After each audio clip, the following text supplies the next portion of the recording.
All right, the second point in the 7-point system is to get your white balance right. This is absolutely critical because if you get your white balance right, then you're color correct. You're done. You don't have to go to Photoshop and try to correct your colors using selective color or curves or levels or color balance or any of that stuff. You get the white balance right, the rest is done. Now, how do you get the white balance right? Well, first let's look at this shot. Ooh, this shot's a mess. So this was this was the first shot of the day. We're doing a headshot here, and it's just not good. Not good on any level. There's all kinds of, well, besides the black back here on the sides is bad. The color's awful. The exposure's awful. It's just not a good shot. But we're going to deal with the first problem first, which is the white balance. Look in the background. She shot on a light gray background. But if I look at it, to me, and I think you'll agree, it looks awfully bluish for a gray background. So here's the deal. I probably had it set to auto white balance or something like that, and I'm shooting with a flash, and it just, things don't look good. So take a look over here at the white balance section of the basic panel. They call this the basic panel. Man, is this thing misnamed. This should be called the essentials panel because you're going to do most of your adjustments right in this one panel. It's just very, very critical. So totally misnamed. Basic is not it. Essentials, that's it. All right, here we go. White balance. Take a look at the pop-up menu. If I click and hold on the pop-up menu, these are the settings that I could have chosen in the camera. I could have chosen auto, daylight. All right. Now, let's take a look and see what it would be if I just choose one of these, because honestly, the easiest way to correct your white balance is go over here, choose one of these presets. If it works, you're done. So let's try auto. It's better, but not good. Daylight. Well, that's grayer. She's a little yellowish. Cloudy, better, but she's really yellowish. Shade, things are getting bad. All right, how about tungsten? No, it's not going to be tungsten. It's not going to be fluorescent. Flash. Flash is okay, but it just still looks a little greenish. So choose the one that you think is the closest. Let me go back to auto and see if that was closer. Yeah, I think auto is the closest one. If there's one that just nails it, and honestly, a lot of times it is, you choose the white balance preset, you go, oh, perfect, looks great, boom, you're done. But if that's not the case, then I go to the temperature slider and the tint slider, mostly the temperature slider. Now, here's the great thing about these two sliders. You don't really have to worry about knowing which way to drag because the slider itself tells you this side's blue, this side's yellow. So this side would make it colder, dragging to the left, would make it colder, dragging to the right is going to make it warmer. Now, I don't have to usually move the tint slider very, very rarely, but most of my work's going to be done with the temperature slider. Now, if you think it's too blue, all you have to do is drag away from blue. Now, I'm keeping my eye over here on the blue background and see as I move towards yellow when it just kind of turns gray. Well, kind of somewhere in there it's looking great. I tell you what, though, it's still looking kind of greenish. I think I might even move a little towards magenta. Ooh, ooh. That did it. Here, don't you like the way I say I hardly ever have to move the tint, and then I have to move the tint? All right, that looks pretty neutral gray. So, and again, I'm just eyeing it. You know, you're just kind of, you know, taking an eye at what you think it should be. Now, if you make a mistake or don't like the change you made, if you double click right on the little nib, you know, that little thing right there, if you double click on it, it resets to the original, double click, and it resets back.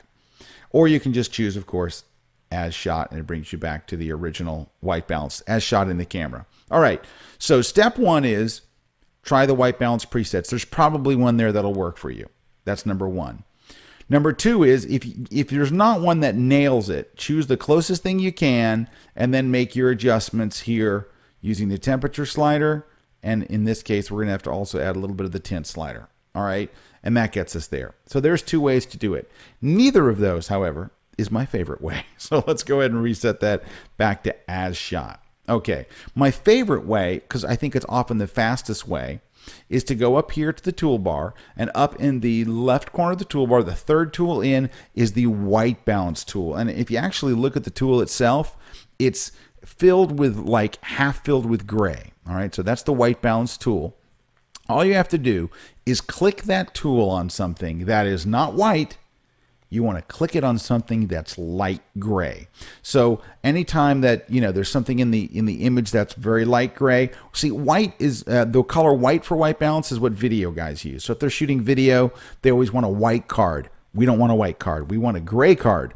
So in many cases, we'll actually have our subject hold a gray card. If there's no gray in the image, you have them hold a gray card. All right, so where do you get a gray card? Well, there's a gray card in the back of my book, the Photoshop book for digital photographers, and it actually says on a part of it, camera raw white balance. You can buy gray cards at any photo store. There's a company that sells them. They're called the Wibal, W-H-I-B-A-L. All you do, have your subject hold the little gray card, and then when you open this up, you know exactly where to click because they're holding a gray card. All right, in this case, we're just going to take the eyedropper and we're going to click it once in the background. Now watch the background. I click on it. Boom. Fixed. Instantly, one click, right on the money. Couldn't be easier. Now, here's the thing. So what happens if you click and you don't like it? All right, well, it's okay. You're just going to click again. Just click in a different spot until you find something that you like. Now, you'll know if you click something wrong, things get crazy fast. So you can just keep clicking until you come up with one you like. And of course, you can always tweak it over here. But watch the temperature and tint sliders. As I click, you can see them move just a little bit. So different shades of gray are going to get you a slightly one. So if you click and it's close, and it's not exactly right, try a couple of clicks someplace else. Now, one more thing, well, a couple more things. First off, also another way to, just a shortcut to reset the temperature sliders to the as shot, you can just go to the tool and double click on it. And you notice how it instantly reset to as shot? All right, now, I want to click here and make one more comment. So once you find your gray. So even if you have your subject hold an 18% gray card, and so you know that it's 18% gray. By the way, that's the exact amount that 18% gray is the ideal gray, but you don't always have, it's not like everybody and everywhere in life is holding an 18% gray card, right?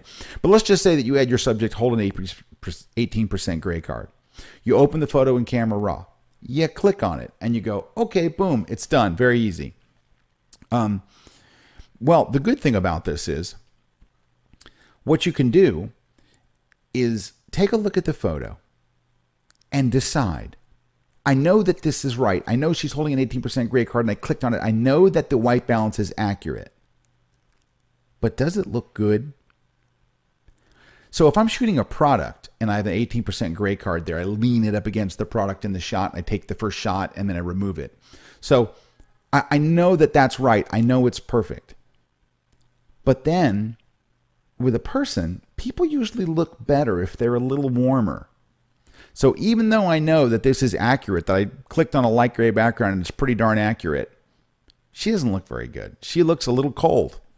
So I might actually just come to the temperature and just move it a tiny bit to the right just to warm her skin up just a little bit. People look better warmer. In fact, that's why if you go to a camera store to buy a gray card, you can also ask them, do you have a warm card? A warm card is what you would hold instead for wedding and portraiture. All right, and like Expo Disc makes an attachment that adds onto your lens, and you'll actually, if you go to buy one, you can buy their Expo Disc, or you can buy Expo Disc Warm. So it does make a difference. So the main thing that I want you to do when you're setting your white balance is, you just saw the technique. You can choose any of the three. You can choose one of these built-in ones. You can tweak it manually with the sliders, or you can use my favorite recipe, just click on something that's supposed to be gray. No matter which version you use, you know what to do. Now make smart decisions about your white balance and make sure that the people in your images don't look too cold or too flat. Start with the ideal white balance and then add back in a little bit of warm so they look good.